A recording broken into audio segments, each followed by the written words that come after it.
Good morning. আজ 6ই April 22শে চৈত্র সোমবার। আজ আমি এখন যাচ্ছি শিমুলতলায়। সেখানে আমি, মা, আমার ছেলে, বর সবাই মিলে চললাম পুজো দিতে। এ হলো আমার ছোটবেলার বন্ধু চিপু। এখানে আসলেই ওদের সাথে দেখা হয়, কথা হয়। মেয়েদের জীবনটাই কেমন আশ্চর্যের, যেখানে জন্ম ছোট থেকে মানুষ একদিন বড় হয়ে বিয়ের পর সেই মেয়েই দুদিনের অতিথি হয়ে যায়। তার আর বাপের বাড়ি নিজের বলে কিছুই থাকে না। যাই হোক, আমরা পৌঁছে গেছি। আজ ধুলোট 24 প্রহরের শেষ দিন। এখন পুজো দেব। 3 জায়গায় নৈবেদ্যগুলো করে নিলাম। এক জায়গায় দেব রাধা গোবিন্দকে, এক জায়গায় গোসাইকে, আর এক জায়গায় 152 ভোগে দেব।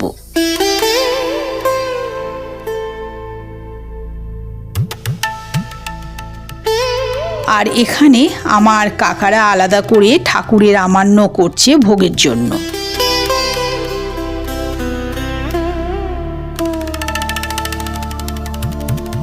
আমার ছোট পিসি আর বোনও পুজো দিতে এসেছে। এখন ফাঁকা। একটু পরেই শুরু হবে কুঞ্জবঙ্গের গান কীর্তন। তখন মানুষের মাথা ছাড়া কিছুই দেখা যাবে না। আজ যেহেতু 24 প্রহরের 6ষ্ঠ দিন, মানে শেষ দিন, আজ এখানে হাজার হাজার মানুষের খাওয়া দাওয়ার আয়োজন চলছে। আজ আমাদের পিছনের পুকুর থেকে মা একটা মাছ দেখো ধরে আনলো। আমাদের ঘরের জানালা দিয়ে পুকুরটা দেখা যায়। ভিডিওতে তোমাদের অনেকবারই দেখিয়েছি। মাছটা কি মাছ তোমরা কমেন্টে বলো। মাছ কিনে সবসময় তো আমরা খাই, কিন্তু নিজে পুকুরে মাছ ধরে তার আনন্দটাই আলাদা।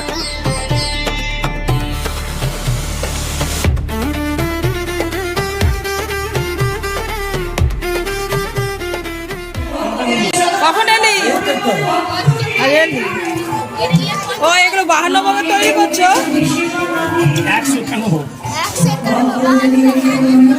108টা 151।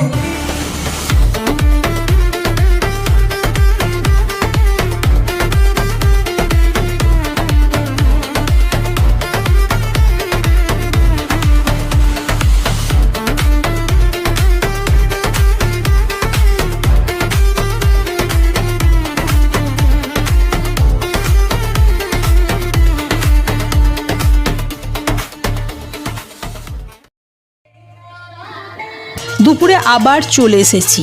শুরু হয়ে গেছে কীর্তনিয়া ইউটিউবার মৌমিতা ঘোষের গান। এনাকে তোমরা অনেকেই ফোনে ইউটিউবে দেখেছ, কীর্তন শুনেছ। আজ আমাদের পরিষা গ্রামে এসেছি। আর এই 5000 বছর বাবা কঠিন তপস্যা করেছিল হিরণ্যকশিপু। আর এই হিরণ্যকশিপু 5000 বছর তপস্যা করেছিল। কিভাবে? ঊর্ধ্বপদে হেসেপদে আগুন প্রজ্বলিত করে একেবারে গরমের সময় আগুন জ্বালাচ্ছে, শীতের সময় বরফের উপরে বসে কঠিন তপস্যা। ভগবান পর্যন্ত ভগবানের আসনটা চলে গেল। লঙ্কাতে যদি ব্রহ্মাকে পাঠালো, ব্রহ্মা যাও তুমি ভক্তকে বর দিয়ে এসো। ভক্তের কাছে যখন গেল বাবা, ভক্ত চেয়েছিল প্রভু আমার অমরত্ব চাই।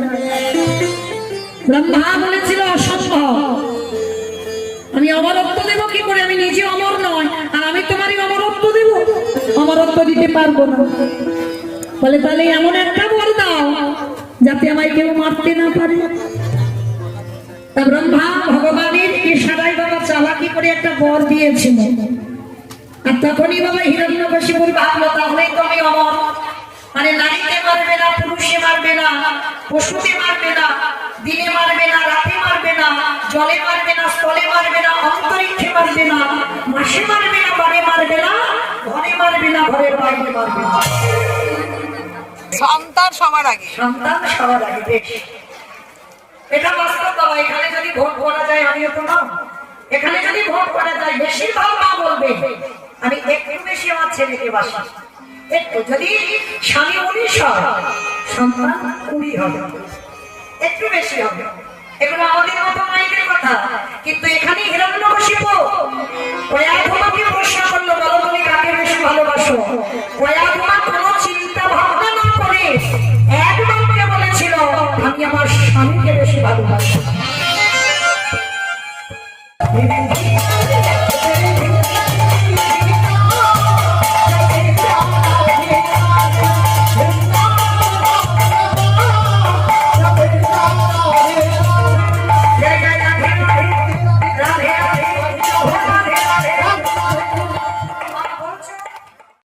কীর্তনের সাথে সাথে অন্যদিকে অন্নকূট চলছে, আর আমরা এখানে বসে গেছি ভোগের প্রসাদ পেতে। প্রসাদে ছিল খিচুড়ি, ভাজা, শুক্তো, 2 রকমের তরকারি, পটলের রসা, চাটনি, পায়েস। এই সঙ্গীতার উচ্চার উপস্থাপিত করবে দুর্গাপুর থেকে আগত সমস্ত শিল্পীরা। তাই সমবেত ভক্তদের কাছে আত্মসংগীত নিবেদন, আপনারা অতি অবশ্যই শ্রদ্ধা সাধ্য দিবার। আমাদের রাধাগোবিন্দ সংস্কৃতির মঞ্চে মঞ্চস্থ হবে। এই দেখো, এটা হলো এই গ্রামের প্রাইমারি স্কুল। এখানে কীর্তনিয়া মৌমিতাদির সাথে একবার দেখা হলো, ফটো তোলা হলো, বেশ ভালো লাগলো। দারুণ করেছেন কীর্তন।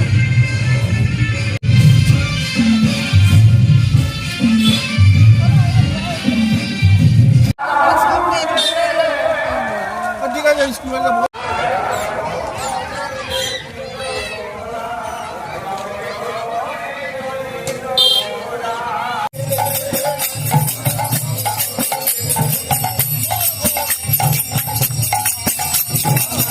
এখন বাজে বিকেল 4টা। দলে দলে বেরিয়ে পড়েছে নগর কীর্তনে, মাথাতে আবিরের হাঁড়ি।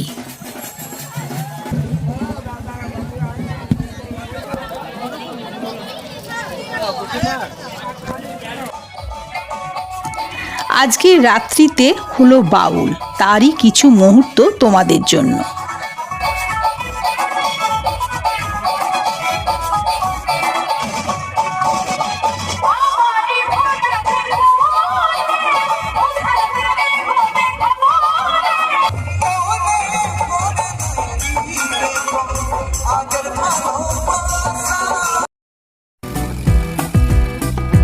এ হলো আমার মেজো কাকার ছোট ছেলে।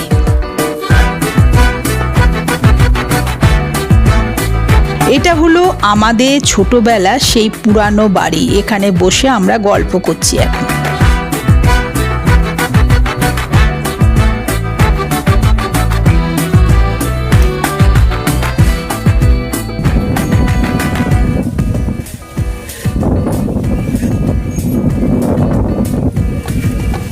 গাড়ি চলে আসবে, আমরা ছোট করে চলে যাব বর্ধমান, মানে স্টেশন যাব, পানাগড় স্টেশন বর্ধমান যাব ট্রেনে করে।